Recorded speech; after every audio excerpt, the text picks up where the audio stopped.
because I watched you guys play in spring training, and I came on the air and said, boy, I'd hate to see Shohei Ohtani come up and get embarrassed, and it looks like he's really struggling in spring, and I've looked at his numbers as a hitter and a pitcher, and I think the Angels should start him in the minor leagues and bring him along slowly. Obviously, that was exactly the opposite of what you did. You guys knew something that I and most fans didn't see in spring training. Mike, why were you confident, you and Billy Epler and everybody else in the Angels, that he would be able to perform after he was so bad statistically in spring? Well, I think you guys look at what's happening in spring through a different lens, and I think Billy was really adamant about the talent, and as we saw Shohei up close, you knew the talent was there. Billy talked about trusting the talent, and he's right. As Shohei worked on things in the spring, there was definitely a plan of what he was trying to do. And I think both in the offensive end and on the mound, he made he made spring training really what it's supposed to be for, to refine your game and to go out there and be ready for the start of the season. And so far it's worked out. Hey, Mike, it's Mike Trudell here. And just wondering, since there's almost literally no precedent for this, and going back to Babe Ruth, how did you figure out, when you sat down with your coaching staff and the operations staff and figure out, okay, this is when Shohei is going to pitch, here's how many at-bats we want to get him. How did you go about making that blueprint, and how do you think it's worked so far? Well, the template was laid out even before Shohei had committed to us. It was part of the interview process to give him an idea of how we would see things working, and I think that there's a plan that we'll be flexible with, but we have an idea of when he's going to be available to hit. Obviously, when he's got to put on that pitching cap and get ready to pitch, and we'll take whatever at bats he can give us, and certainly whatever innings on the mound, because he's a unique talent. Mike Scioscia, the Angels manager, is with us. The Angels are off to a great start, 8-3, and one of the reasons is Shohei Ohtani. Scioscia, people who are old enough remember that you caught Fernando when you were the Dodgers catcher, and I knew that Fernando knew more English than he let on with the media, and you guys were able to kind of communicate with him. This might be a dumb question, but how do you communicate with Shohei? Does he know enough English where you can just talk to him in English? Are there certain words, phrases? Like, how do you talk to him? No, we have an interpreter, but Shohei is quickly learning the ins and outs of baseball lingo. Some of them I can repeat, some of them I can't. but he fits right in with our guys. If you know the way Mike is, and Albert and Justin, these guys, Cole, these guys joke around a lot. So it's almost like your kid when, he hears the words at school you really don't want him to say, but he picks them up anyway. That's kind of where Shohei is in some of the things he says. So we have an interpreter. In other words, what several of his teammates are doing is trying to get him to come up and say some sort of swear word to you. Is that what happens? English and Spanish. Yeah. English and Spanish. I cannot tell you how he says good morning in Spanish. Trust me. Yeah. Mike Scioscia is with us. Scioscia, is he a better hitter or a better pitcher, or is it too soon to tell? Well, he's going to contribute on both sides. I think there's no doubt about his talent on the mound, and it's real.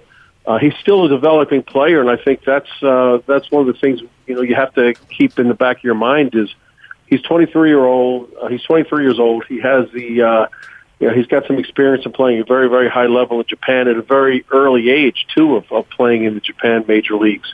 So he's met challenges already. I think he can absolutely do what he's doing now. He can continue to do it, and we'll see how many at bats he gets. But he's definitely a force in the batter's box. And you saw his stuff on the mound. This guy's got as electric stuff as I've ever seen. Yeah, so, Coach, John and I both work for the Lakers, and so we have to talk to Luke Walton many times, and of course... Is that why you call me Coach? Nobody calls him Coach anymore. Yeah. Well, or Skip or whatever. When you're thinking about just the way that the media attention, of course, you're going to have to answer a lot of questions about Shohei, and I just keep finding myself thinking about Mike Trout. And this is the guy that essentially, by almost everybody still seems to think that he is the best all-around player in baseball, and yet he still seems to now be sliding into the background while raking, while playing outfield. So I'm just wondering if just check in on where Trout is with you on his career to this point, on how unbelievable of a player he is, and why you think that the narrative on that doesn't seem to be as widespread with Mike. Oh, I think you're mistaken. I think the narrative is widespread with Mike, and I think Mike, if there's less attention on Mike, he's all the better for it. He really isn't out there seeking attention. You talk about a guy in the process. It's Mike Trout. He wants to help us win. He'll do anything in the moment. Whether I equate it to a basketball player that all of a sudden is missing his shot, and he's 3 for 15 from the field, but he also plays great defense and gets a steal. That's Mike Trout. He might be 0 for 4 in a game, but he makes a great play on the defense, or if he does get on base, he runs the bases aggressively and scores a run for us. That's the way Mike plays. He is the best player in our game, and any attention that is going to maybe other players instead of Mike, he welcomes that. Trust me. There's nobody that takes Mike Trout for granted. Yeah, and I guess that's the point. So we all acknowledge, right, how great he is at baseball. I'm just saying, for how great he is as a player, that's the narrative, just in terms of off field, I guess, seems to have not always been the same. But you're saying that just plays into it for him. Like it's almost all the better. No, exactly. Yeah. Mike's fine if there's no spotlight on him. Right. He's fine if there's a spotlight on him. He's going to go out there and play his game. And I think, Shohei coming into a situation where you have Mike Trout and you have Albert Pujols and Justin Upton and, just a team of veterans that have accomplished so much as Zach Cozart, Martin Maldonado. This is a great group for him to take his first baby steps in the major league with, because they're a very close group. They get along very well, and they're out to do one thing, and that's win games. And I think it's a great environment for Shohei. Mike, how much will you deviate from the plan? You mentioned there was a blueprint laid out before you even signed him.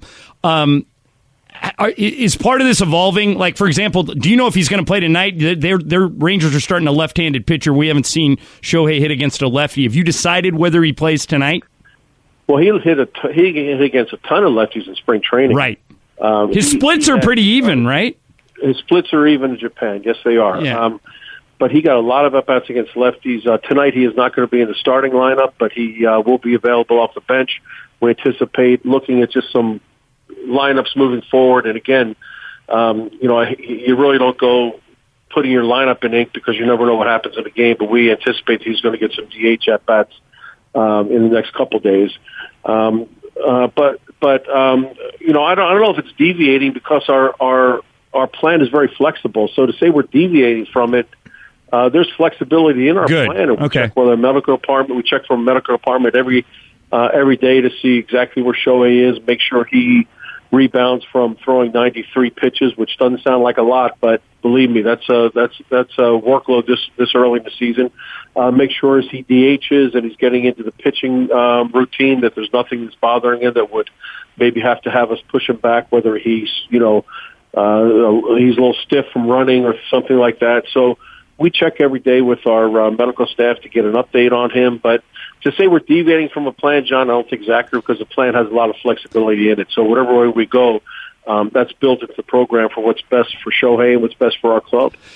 Mike, do you feel strongly about letting him hit on days when he's pitching? Is that even an option? Yes, it's an option. But the issue with us in the American League is we'd be at, for what Shohei would bring in the batter's box would be great, but you're at a disadvantage when your pitcher is without a DH, because, right. If you make a pitching change, and we have a short bench as it is. And you took one of your options away, right? So you're kind of rolling the dice a little bit when you might be playing without a DH for whatever time the guy is not in the game, and that could be a problem.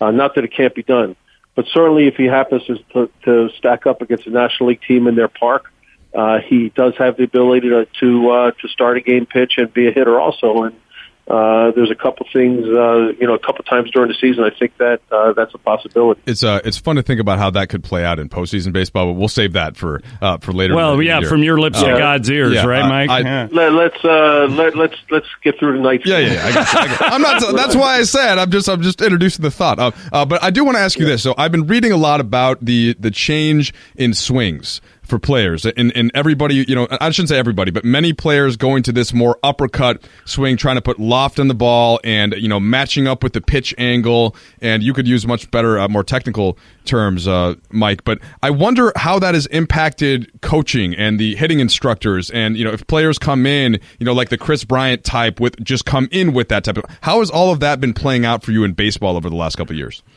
Well, this is not anything that's new in baseball. I remember going back to, I first started in the minor leagues with the Dodgers, had hitting instructors like Mickey Vernon and guys that would talk about, hey, looking for a pitch middle in, get the head out, get the bat so the ball will get in the air. So launch angle was talked about a long time ago. We'd be talking about how can we choke some guys' swings off with power when I was catching to keep them on the ground instead of getting the ball in the air. So the concept is nothing that's new. It's being quantified more and more. The value of it for guys that can drive the ball is being quantified. It's not as much, and each organization can teach throw away, and I don't want to give away any of our things that are proprietary, how we're going to teach it, but it's more than just a change of swing. There's more involved with it, but analytically, when you get a guy that's big and strong, if he can get the ball in the air, obviously his slugging percentage is going to go up, his OPS will go up accordingly, and you hope to get a more productive player. Mike Scioscia has been our guest Angels manager. Hey, before I let you go, you mentioned that